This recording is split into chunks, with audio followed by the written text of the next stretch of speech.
সংগ্রামী উপস্থিতি, গুম খুন ফেসিবাদ কায়েমের মাধ্যমে বাংলাদেশে খুনি হাসিনা এবং তার দোসররা গত 16 বছরে বাংলাদেশকে একটি অকার্যকর রাষ্ট্রে পরিণত করেছিল। খুনি হাসিনা এবং তার দোসররা জুলাই বিপ্লবে আমাদের 2000 ভাই বোনকে শহীদ করেছে, আমাদের 40,000 ভাই বোনকে গাজী করেছে।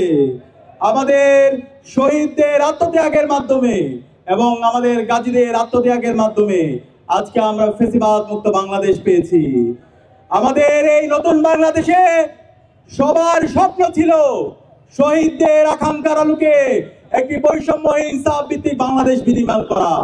এবং গত 16 বছরে বাংলাদেশে যারা ফেসিবাদ কায়েম করেছে, যারা গুম খুন আইনাগর তৈরির মাধ্যমে বাংলাদেশকে একটি ব্যর্থ রাষ্ট্রে পরিণত করেছিল, এই খুনি হাসিনা এবং তার সকল দোষরদের বিচার হবে। কিন্তু আজকে দেশটা হওয়ার পরও শহীদদের রক্তের উপর যে অন্তর্বর্তীকালীন সরকার বসেছে, তারা এই খুনি হাসিনা এবং তার দোসরদের এখন পর্যন্ত দৃষ্টান্তমূলক বিচারের আওতায় নিয়ে আসতে পারেনি। আমরা অন্তর্বর্তীকালীন সরকারকে জিজ্ঞেস করতে চাই, গত 1.5 বছর জুড়ে আপনারা কি করেছেন? যে ফ্যাসিস্ট লীগ এই দেশ থেকে পালিয়েছে, খুনি হাসিনা এবং তার দোসররা এই দেশ থেকে পালিয়েছে, তারা কিভাবে এই স্বাধীন বাংলাদেশে আবার নতুন করে ষড়যন্ত্র এবং চক্রান্ত করার সাহস দেখাতে পায়? আমি আজকে এই ঐতিহাসিক সমাবেশ থেকে সারা দেশের মুক্তিকামী ছাত্র জনতাকে অনুরোধ করব, এই খুনি হাসিনা এবং তার দোসরদেরকে সমূলে উৎপাদন করতে হবে। বাংলাদেশে খুনি হাসিনা তার দোসরদের নিষিদ্ধ আওয়ামী লীগ, ছাত্রলীগ, যুবলীগ, তাদের রাজনীতি 5 আগস্ট ক্লোজ হয়ে গেছে। বাংলাদেশে আর এই খুনি হাসিনার রাজনীতি চলবে না। খুনি হাসিনা এবং তার দোসররা বাংলাদেশের স্বাধীনতা সার্বভৌমত্বের জন্য হুমকি। এদেরকে যেখানে পাবেন সেখানে তাদেরকে থানায় দিবেন, তাদেরকে জেলে দিবেন। আমি একই সাথে অন্তর্বর্তীকালীন সরকারকে অনুরোধ করব, খুনি হাসিনা এবং তার দোসরদের দ্রুত সময়ের মধ্যে রায় ঘোষণা করতে হবে। খুনি হাসিনাকে দেশে এনে তাকে ফাঁসি দিয়ে ঝুলাতে হবে।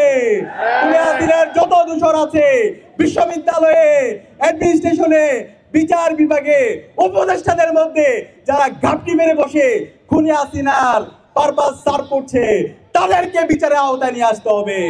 আমরা একই সাথে সতর্ক করতে চাই, আমরা অন্তর্বর্তীকালীন সরকারের মধ্যে দেখতে পাচ্ছি তারা খুনি হাসিনাকে খুনি বলতে ভয় পায়, তারা এই ফ্যাসিস্টকে ফ্যাসিস্ট বলতে ভয় পায়, তারা এই সন্ত্রাসীদেরকে সন্ত্রাসী বলতে ভয় পায়।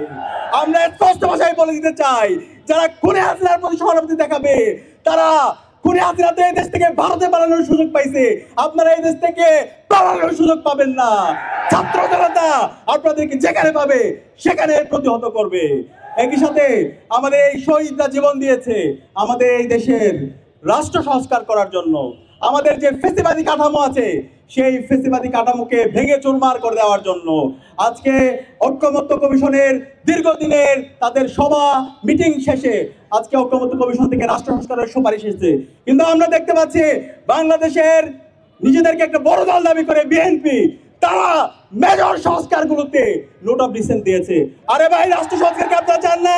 এতদিন 31 দফা বইলা বহু সংস্কারের কথা বলছেন, এখন যখন রাষ্ট্র সংস্কারের কথা হচ্ছে এখন কেন ডিসেন্ট দিচ্ছেন?